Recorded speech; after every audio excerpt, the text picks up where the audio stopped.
हम मोदी हुकूमत को इस बात पर मजबूर करेंगे कि इस कानून को वापस ले, जिसकी बुनियाद पर आर्टिकल 21, आर्टिकल 24, 25 ये और बहुत सारी आर्टिकल ऐसी है कि जिसमें हमारा मज़हब हमें इजाज़त देता है कि हम अपने मज़हब पर अमल करेंगे।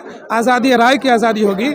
इस मुल्क में जो एक जमहूरी मुल्क है, जब ये मुल्क आज़ाद हुआ था तो हमारे रहनुमाओं ने इस मुआहदे के साथ इस मुल्क की लड़ाई में हिस्सा लिया था। हम अपनी ज़मीनों का, हम अपनी चीज़ों का, हम अपने मजहबी इदारों का नज़्म व नस्क हम अपने हिसाब से रखेंगे। लेकिन मौजूदा हुकूमत जो ताकत के नशे में चूर है, ये हुकूमत महज अफरादी तादाद की बुनियाद पर सोचे समझे बगैर अपनी लाठी डंडा के सहारे ये हुकूमत चाहती है कि मुसलमानों को हम दूसरे दर्जे का शहरी करार दे दें। मैं सैफ अनवर, आप देखना शुरू कर चुके हैं झारखंड एक्सप्रेस न्यूज़ फेसबुक और यूट्यूब पर। इस वक्त मैं बता दूं कि मोदी सरकार ने जो वक्फ कानून जो लाया है उसके विरुद्ध में पक्ष विपक्ष अपने तरीके से एहतजाज कर रहे हैं। उस सिलसिले में रामगढ़ जिले के चितरपुर प्रखंड में भी एक एहतजाज की शक्ल में दिखाया गया।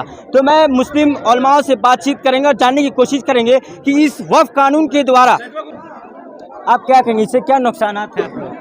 सबसे बड़ी बात यह है कि इस मुल्क में जो एक जमहूरी मुल्क है, जब ये मुल्क आज़ाद हुआ था तो हमारे रहनुमाओं ने इस मुआहदे के साथ इस मुल्क की लड़ाई में हिस्सा लिया था कि हम मजहबी एतबार से इस मुल्क में आज़ाद होंगे, जिसकी बुनियाद पर आर्टिकल 21, आर्टिकल 24, 25 ये और बहुत सारी आर्टिकल ऐसी है कि जिसमें हमारा मज़हब हमें इजाज़त देता है कि हम अपने मज़हब पर अमल करेंगे।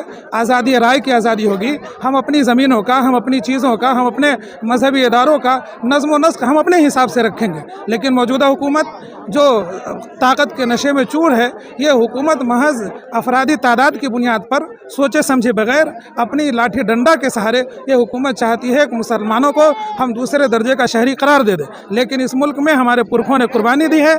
हमारा ये आज़्म है कि इस मुल्क में जो ये जमहूरी बुनियादों पर कायम है, सेकुलर बुनियादों पर कायम है, हम आईन में दिए गए हुकूक का इस्तेमाल करते हुए हम मोदी हुकूमत को इस बात पर मजबूर करेंगे कि इस कानून को वापस ले। इसलिए कि अगर ये कानून जो बन चुका है व्यक्ति की शक्ल में, अगर ये जूं का तू रहता है तो हमारा एहसास है कि ये कानून मुल्क में अफरा तफरी का माहौल पैदा करेगा, मुल्क में खाना जंगी की सूरत हाल पैदा करेगा।